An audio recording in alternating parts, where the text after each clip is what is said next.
오늘 은혜 받으실 하나님의 말씀은 신약성경 요한복음 19장 25절에서 27절까지의 말씀입니다.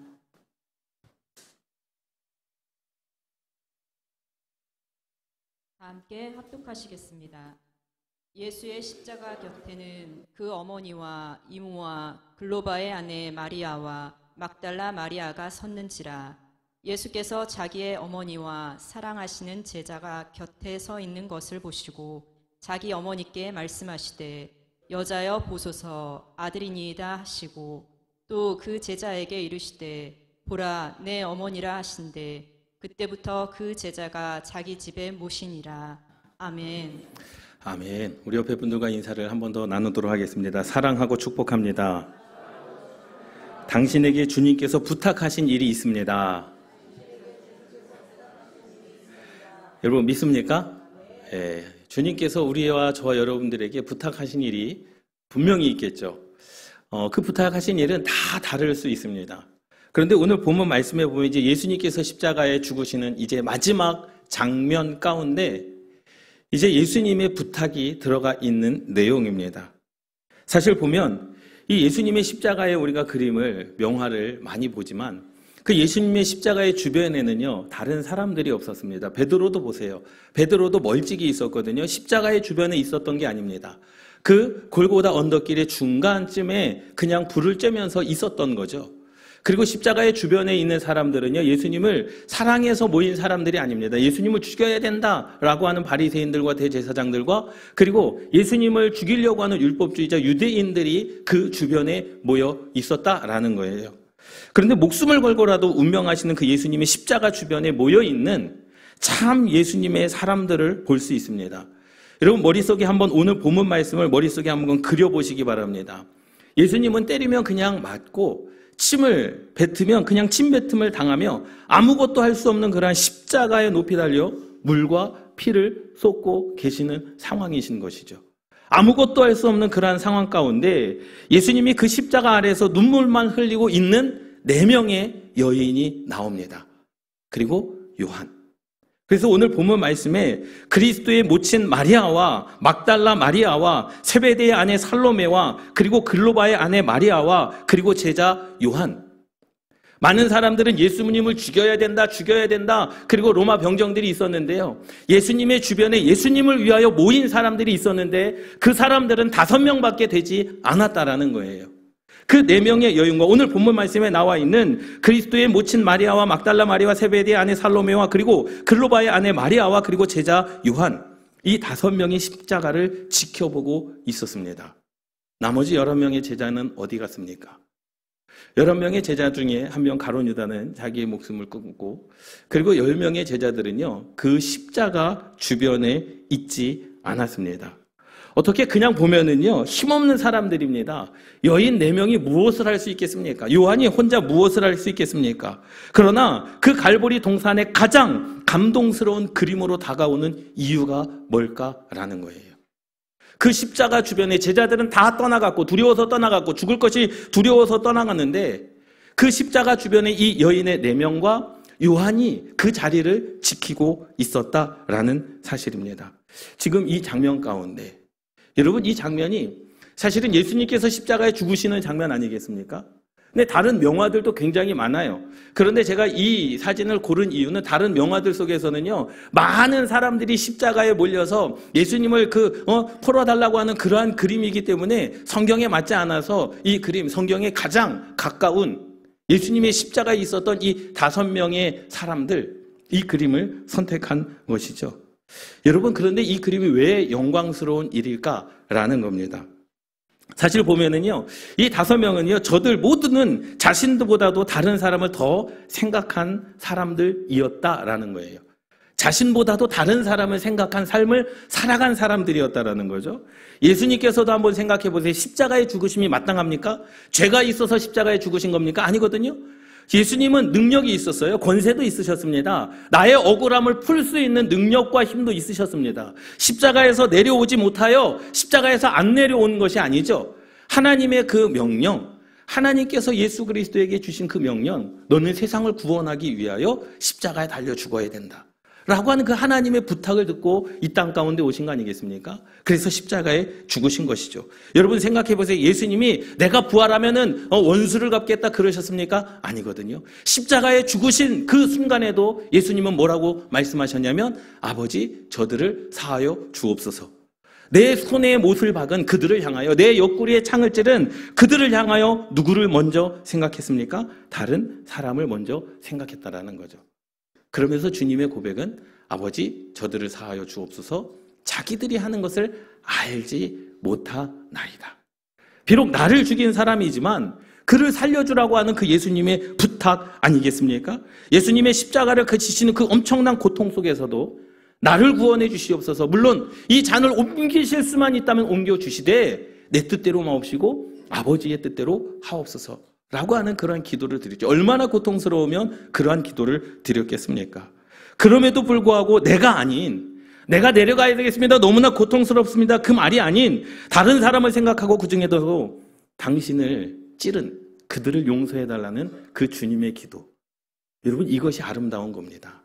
나를 위한 것이 아니라 남을 위한 삶. 예수님은 그 십자가의 모진 고통 속에서도요 어떠한 삶을 살았습니까? 하나님의 뜻을 생각하셨다라는 거죠. 내가 아무리 힘들고 어렵다 할지라도. 그래서 그 십자가의 그 성화가요 감동일 수밖에 없는 겁니다. 그리고 한번 생각해 보세요. 그 십자가에서 양편에 있는 그 강도들을 구원하지 않습니까?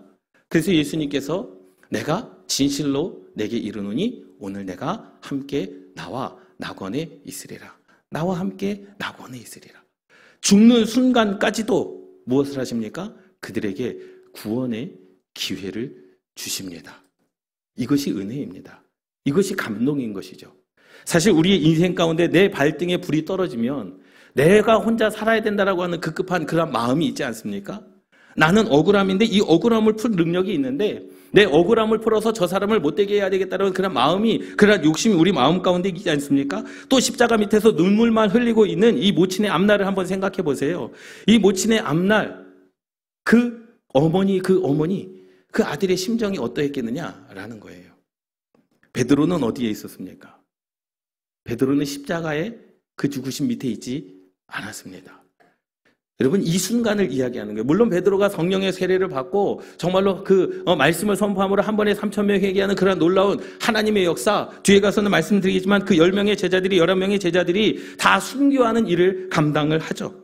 그런데 그 십자가를 지는 그 사람에 대하여 여러분 동정하거나 십자가를 지면 안 됩니다라고 하는 그 말하는 순간 뭐가 되는 거예요? 로마 정부의 반기를 드는 겁니다. 그렇기 때문에 한마디도 할 수가 없는 거예요. 예수님의 죽음은 억울합니다라고 하는 말하는 그 순간에 이 사람은 어떠한 사람과 같은 사람이 되는 거예요? 예수와 같은 죄를 짓는 겁니다. 그렇기 때문에 이것이 부당합니다라고 말할 수도 없어요. 자신들이 받게 될 불이익 때문에 많은 사람들은 십자가 주변에 있지 않았습니다. 그리고 멀찍이 서서 그 소식을 듣는 거죠. 예수님이 지금 어떻게 됐느냐? 지금 어떠한 상황이냐? 그렇기 때문에 그 사형 집행에 대해서도 일체의 반론을 할 수 없는, 그것에 반기를 들고 내 생각은 이렇습니다라고 말하는 순간 자신도 그 십자가의 죽음을 당해야 되는 그 순간 가운데 많은 이들은 예수와 함께 있지 않았다라는 거죠. 억울합니다. 죽을 죄인이 아닙니다. 라고 하는 그 말하는 순간 나도 그와 함께 십자가를 져야 되기 때문에 많은 이들이, 사실 저 같아도 피했을 것 같아요. 두려웠을 것 같습니다. 무서웠을 것 같습니다. 눈으로 보고 있는 거 아니겠습니까? 예수님의 지금 손바닥에 못이 박히고 창이 찔리는 모습을 보고 있지 않겠습니까? 내가 그것을 알고 거기로 간다? 사실 많이 힘든 결정이죠. 그런데 이 4명의 여인과 요한은요, 예수님만 생각하는 사람들이었습니다. 그래서 멋있는 거예요. 자기가 어떻게 죽임을 당할지, 자기가 어떠한 상황이 될지 그것은 상관이 없습니다. 그냥 예수님과 함께 있고 싶은 거죠. 그것이 죽음의 길일지라도. 성경에 보면 아브라함, 이삭, 야곱, 요셉, 유대 많은 사람들이 있지만은요, 꼭 남을 위해 살았던 인생을 살았던 사람들이 있습니다. 바로 요나단입니다. 요나단은요, 사울의 아들이었습니다. 왕을 이어받을 자였지만 요나단은 누구의 인생을 위해서 삽니까? 다윗의 인생을 위해서 삽니다. 나보다 남을. 더 높여주기 위하여 내 입술로 내가 할 수 있는 내 자리를 내어주면서까지도 다윗을 높여주는 삶을 삽니다. 바나바도 마찬가지죠. 바나바도 그렇게 아름다워 보일 수 있는 이유는 자기의 모든 자신보다 다른 사람을 배려할 줄 아는 사람이었기 때문에 그렇습니다. 바나바는 섬김이 있었고 봉사가 있었고 이해가 있었고 용서가 있었던 사람입니다. 여러분, 그런데 우리 오늘날 살아가는 성도의 아름다움이 바로 이곳에 있어야 되는 거 아니겠습니까? 나보다 남을 더 사랑하는 것. 우리 교회를 나타내고 우리 교회가 이름이 날리는 것보다 우리 교회를 통하여 많은 교회들이 빛나는 것. 여러분들이 신앙생활을 통하여 내 옆에 있는 성도가 빛나는 것. 남을 위한 신앙. 여러분, 그것이 하나님께서 저와 여러분들에게 그렇게 요구하시는 주님의 그 부탁 아니겠습니까? 성도의 부끄러움은 무엇이겠느냐라는 거예요. 나의 입술로 남을 돋보이게 하는 그러한 저와 여러분들이 되시기를 주님의 이름으로 축원합니다. 나를 통하여 교회가 돋보이고, 나를 통하여 지금 내 옆에 앉아있는 사람이 돋보이고, 나를 통하여 그의 이름이 높여져야 되는데, 우리는 입술로 말미암아 그 사람을 깎아내리고 그 사람에 대하여 험담하고 그 사람을 이간질시키는. 그런데 보세요, 예수님의 시대에도 마찬가지입니다. 예수님을 따라다니는 많은 사람들이 예수님을 따라다녔어요. 왜 따라다녔습니까? 떡이 있어서 따라다녔습니다. 치유가 있어서 따라다녔습니다. 많은 병도 고치고 신비한 이적과 기적을 만날 수 있었기 때문에 그러한 일을 예수님께서 벌일 때 수많은 사람들이 다 따라다녔습니다. 호산나 다윗의 자손으로 오신 예수여 하며 종려가지를 흔들고 환호할 때도 많은 사람들은 그 예루살렘 성 앞에서 예수와 함께 있었다라는 거죠. 예수님께서 영광 받을 자리, 그리고 내가 돋보이는 자리, 그리고 예수를 통하여 내가 좀 얻을 것이 있는 그 자리는 오지 말라고 해도 수많은 사람들이 몰려들기 시작했습니다. 예루살렘에 입성하시는 호산나 다윗의 자손으로 오신 예수여 하고 종려가지를 흔들며 환호하고 환영하는 그 대중들의 박수를 받을 때 많은 사람들은 죽음까지 따라가겠습니다라고 하는 그러한 입술로 고백을 합니다. 그런데 정작 십자가에 죽으실 그때 그 많은 사람들은 다 어디로 갔습니까? 죽어가는 예수와 함께 있었던 것이 아닌 거죠. 여러분, 2003년부터 2023년이죠. 20년 목회를 한 것 같습니다. 개척하고 20년 목회를 하면서 어떤 성도가 저에게 묻는다면, 어떤 성도가 참 고마운 성도입니까? 라고 한다면 끝까지 자리를 지켜주신 그 성도, 끝까지 자리를 지켜주신 그 성도. 여러분, 교회와 담임 목사는요, 부부와 같은 겁니다. 부부가 하나님께서 맺어주신 것처럼 교회와 담임 목사는 하나님께서 붙여주신 은혜인 줄 믿습니다. 여러분, 부부가 항상 좋습니까? 서운할 때도 있거든요. 서운할 때도 뭐 한 거예요? 그 자리를 지켜주는 거죠. 신앙생활을 하다 보면 왜 서운한 마음이 상할 때가 왜 없겠습니까? 부부지간에도 서운하고 마음이 상할 때가 왜 없겠습니까? 그런데 사는 거죠. 여러분, 하나님 편에서도 마찬가지죠. 하나님 편에서도 누가 가장 매력 있는 신앙생활을 하는 자냐? 견디는 신앙인 줄 믿습니다. 오래 참음과 인내라는 거죠. 교회의 열매는요, 다른 것보다 오래 참음과 인내. 여러분, 이것이 바로 신앙의 매력이고 여기에 하나님의 은혜가 있는 줄 믿습니다. 여러분, 오래 참으십시오. 사람에 대해서도 오래 참으십시오. 하나님께서 내게 혹 고난과 고통의 길을 주신다 할지라도 여러분, 인내로 참으시기를 주님의 이름으로 축원합니다. 여러분, 항상 고맙기도 하고 또 어떤 때는 제일 서운한 사람이 목사일 수도 있어요. 예? 남편, 아내를 원수라고 이야기하듯 목사가 원수처럼 보일 때도 있습니다. 그러나 우리는 뭐 해야 됩니까? 오래 참음과 인내로 하나님의 나라를 세워가야 되는 줄 믿습니다. 여러분, 12명의 제자를 한번 볼까요? 12명의 제자가 있었는데요. 가룟 유다가 자기의 목을 스스로 목매달아 죽음을 맞이했습니다. 자살을 했죠. 그리고 마띠아라고 하는 사람, 사도행전 2장에 마띠아라고 하는 사람을 제비를 뽑아서 선출을 합니다. 그런데 그 11명의 제자들이 다 순교를 합니다. 베드로는요, 로마에 가서 전도를 하다가 십자가에 거꾸로 못 박힘을 당했습니다. 베드로입니다. 두 번째는요, 안드레입니다. 그리스에 가서 전도를 하다가 아가야 섬에서 X자형 십자가에 줄로 매달려 죽임을 당했습니다. 세 번째로는 야고보입니다. 예루살렘에서 헤롯에게 칼로 목 베어 죽임을 당했습니다. 네 번째로는 빌립입니다. 소아시아 부르기아라고 하는데 그곳에 가서 전도를 하다가 기둥에 매달려 죽임을 당합니다. 다섯 번째 바돌로메입니다. 아르메니아에 가서 전도를 하다가 거꾸로 십자가에 매달려 죽임을 당했습니다. 순교했습니다. 여섯 번째는 도마입니다. 인도에 가서 전도를 하다가 창에 맞아 죽임을 당했습니다. 일곱 번째 마태입니다. 에티오피아에 가가지고 전도를 하다가 목베임을 당했습니다. 여덟 번째입니다. 야고보는요, 성전 꼭대기에서 떨어뜨렸어요. 밀었어요. 그래서 떨어져서 죽임을 당했습니다. 아홉 번째입니다. 시몬입니다. 이집트와 유대에서 전도를 하다가 활에 맞아 죽었습니다. 열 번째입니다. 유다는요, 페르시아에 가서 전도하다가 활에 맞아 죽었습니다. 11번째, 가룟 유다 대신 제자의 삶에 들어온 이 마띠아는요, 에티오피아에 가가지고 전도를 하다가 돌에 맞아 죽었습니다. 몇 명입니까? 예수 그리스도를 전하다가 순교한 사람이 11명입니다. 그런데 오늘 기록된 요한은요, 순교하지 않았습니다. 전도하지 않았습니다. 개척하지 않았습니다. 그런데 요한의 삶이 부끄러운 삶입니까? 요한은요, 요한복음을 기록하였고 요한 1, 2, 3서를 기록하였고 요한계시록을 기록한 요한이었습니다. 반보섬이라고 하는 유배지에서 노년이 되어 연로하여 생을 마감했습니다.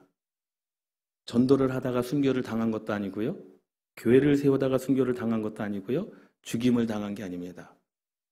일평생을 요한이 한 것은요, 예수님의 부탁. 제자야, 내 어머니이다. 내 어머니를 내게 부탁한다.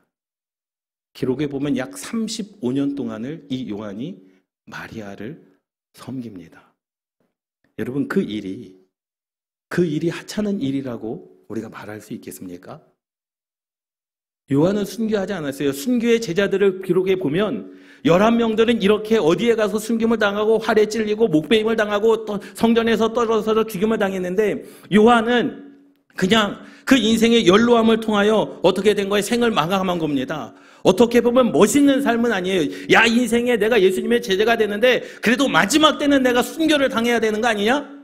예수님의 그 복음을 가지고 내가 전도를 해서 3,000명을 회개를 시키고 한 영혼을 구원해야 되는 거 아니냐? 그런데 요한의 삶은 그렇지 않았습니다.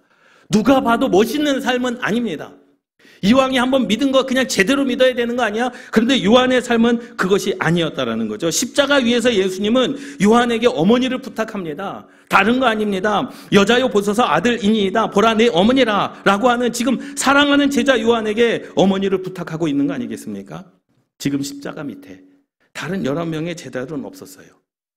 죽음의 자리까지 가져온 이 요한에게 자기의 어머니를 부탁하는 것. 일평생 이 요한은 그 주님의 부탁, 그래, 이것이 내 사명이구나. 주님께서 십자가에 죽으시면서 내게 부탁하신 이 마리아, 이 어머니를 내가 주님처럼 섬겨야 되겠다. 35년 동안을 그 마리아를 섬기는 그 헌신. 여러분, 이것이 하찮아 보입니까?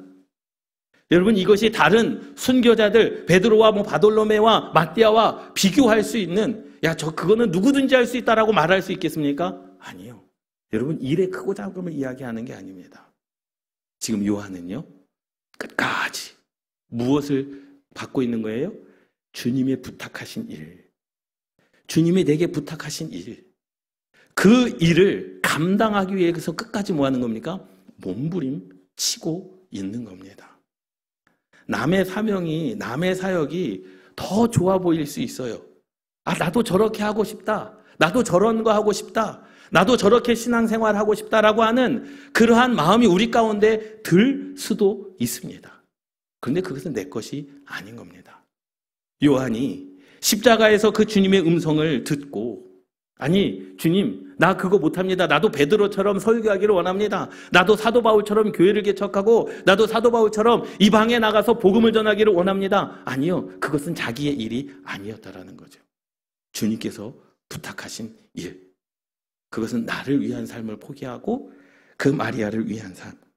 여러분 생각해 보면 사실 이 요한은요, 외로운 싸움을 한 사람이었어요. 그 주님의 부탁하신 일 마리아를 보살피기 위하여. 사실요, 베드로는요, 동역자가 있었죠. 바울에게도 동역자가 있었습니다. 그런데 요한은 동역자가 없었습니다. 혼자 마리아를, 그 마리아가 하나님의 부르심 있는 그날까지 뭐 하는 거예요? 지켜 돌보는 것. 그것이 요한의 사명입니다. 여러분, 그것을 가지고 우리가 누가 그것을 하찮다라고 말할 수 있겠습니까?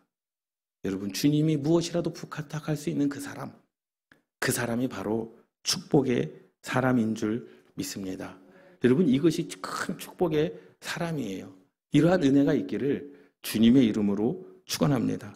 우리의 생활 가운데서도 감동을 주는 것이 무엇입니까? 그것은 주님이 내게 원하시는, 내 삶 가운데 주님께서 내게 주시는 그 은혜, 그 감사, 그것을 가지고 살아가는 이들이 되시기를 주님의 이름으로 축원합니다.